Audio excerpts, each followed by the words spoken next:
السلام علیکم ورحمۃ اللہ وبرکاتہ۔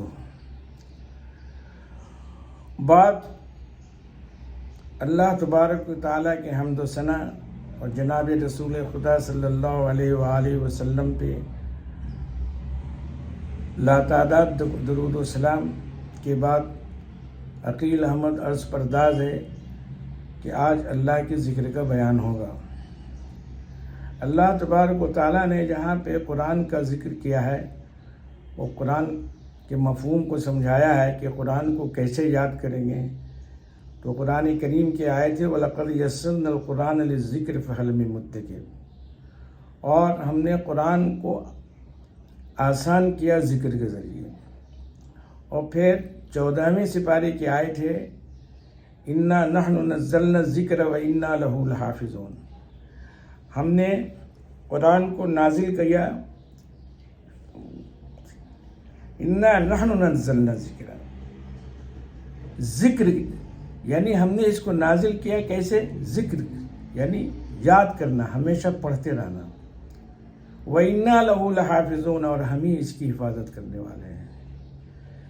تو اس کی ایک مثال دیتا ہوں، جیسے اللہ کہتا ہے کہ روزی ہم دیتے ہیں، تو روزی جو اللہ تبارک و تعالیٰ پہنچاتے ہیں تو وہ اسباب ہوتے ہیں، تو اسی لیے اللہ تبارک و تعالیٰ قرآن کی حفاظت تو کر رہے ہیں، لیکن جس کے بھی سینے میں یہ جا رہا ہے یا جو بھی اس کو سمجھ رہا ہے، تو اللہ تعالیٰ اس کے اسباب بنائیں، جیسے مدرسہ، عالم دین اور بڑے بڑے مدارس، یہ سب اسباب ہیں اس کو حاصل کرنے کے، جیسے روزی کے اسباب ہیں اس کو حاصل کرنے کے۔ دوسری بات یہ ہے کہ موسیٰ علیہ السلام سے اللہ تبارک و تعالیٰ نے کہا وَأَقِمِ الصَّلَاةَ لِذِكْرِي، تم نماز قائم کرو، میری یاد کے لیے تم نماز قائم کرو، میرے ذکر کے لیے تم نماز قائم کرو۔ تو یہ ذکر ہی ایک ذریعہ ہے خدا تک پہنچنے کا۔ اور تسبیحات پہ جو لوگ پڑھتے ہیں، جیسے سبحان اللہ، الحمدللہ، لا الہ الا اللہ، محمد رسول اللہ، تو اس کو صوفیہ کے ہاں مذاکرہ کہا گیا ہے۔ یعنی جب انسان اللہ کا ذکر کرتا ہے تو ایسا ہے کہ خدا سے مذاکرہ کا مطلب ہم نے اللہ کو یاد کیا اور خدا نے ہمیں یاد کیا۔ فَاذْكُرُونِي أَذْكُرْكُمْ، پس تم یاد کرو اطاعت کے ساتھ، یعنی میری اطاعت کرو۔ اذکرکم سے مراد ہے میں تمہیں یاد کروں گا عنایت کے ساتھ، مہربانی کے ساتھ۔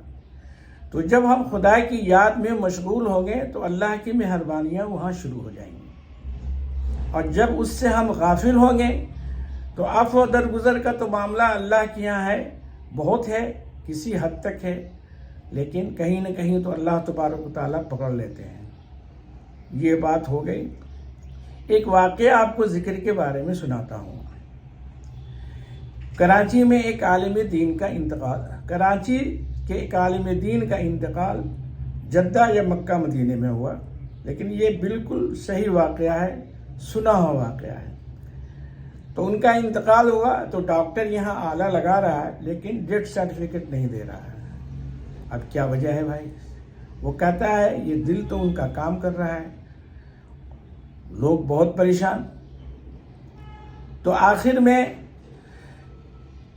یہ کیا بول رہا ہوں آپ سے کہ ان کے ایک معتقد آئے اور انہوں نے کہا کہ بھائی ان کی تیاری کیجئے، جو دل اللہ کی یاد میں ہمیشہ مشغول رہا وہ بند کیسے ہوگا؟ یہ کبھی بھی نہیں بند ہوگا۔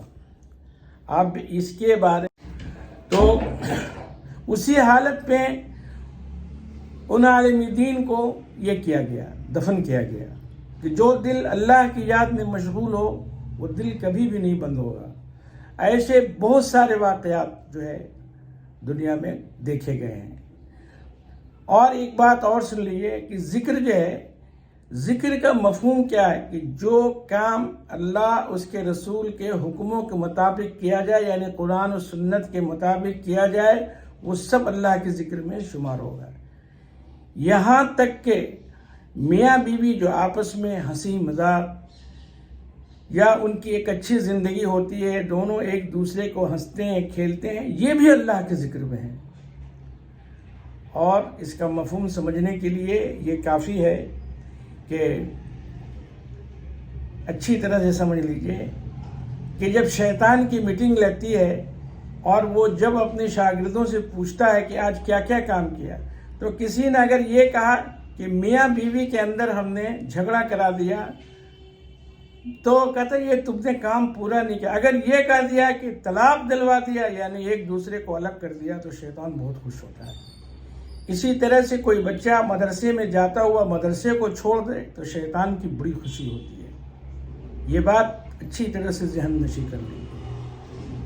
یہ سب ذکر میں شمار ہے۔ زکوٰۃ کسی نے دیا، یہ بھی اللہ کا ایک ذکر ہے، چونکہ زکوٰۃ دینے کا حکم اللہ نے کیا، اس نے اللہ کو یاد کرتے ہوئے اللہ کے بندوں کو زکوٰۃ پہنچا دیا۔ یہ سب کچھ جو ہے اللہ کا۔ اگر سفر شروع کیا اور سفر میں اللہ کے ذکر کے ساتھ سفر کو شروع کیا اور سفر کے دوران وہ اللہ کا ذکر کرتا رہا یہاں تک کہ اپنی منزل کو پہنچا، تو جو بھی درمیان میں وقت گزرا وہ سب اللہ کے ذکر میں شمار ہوگا۔ یہ اچھی طرح سے ذہن نشی کر لیجئے۔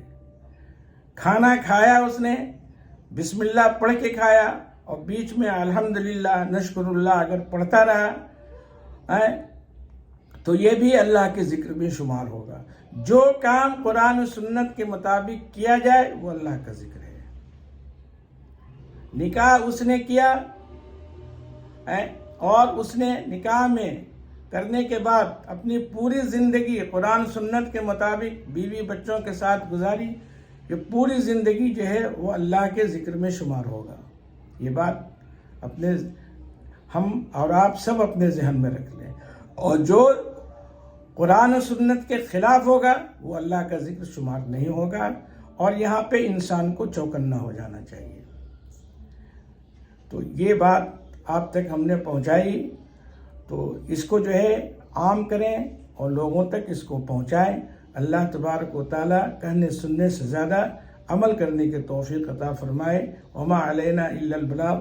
اور ایک آخری گزارش ہے کہ یہ ویڈیو بنانے میں محنت و کاوش ہوتی ہے، تو آپ حضرات سے گزارش ہے کہ اس کو زیادہ سے زیادہ شیئر کریں اور زیادہ سے زیادہ اپنے احباب اور متعلقین تک اس کو پہنچائیں، تاکہ خدا کا حکم ان تک پہنچے اور اللہ تعالی ہمیں بھی عمل کرنے کی توفیق عطا فرمائے، اور جو لوگ اس کو سنیں ان کو بھی عمل کرنے کی توفیق عطا فرمائے، اور زیادہ سے زیادہ اس کو سبسکرائب کریں، شیئر کریں۔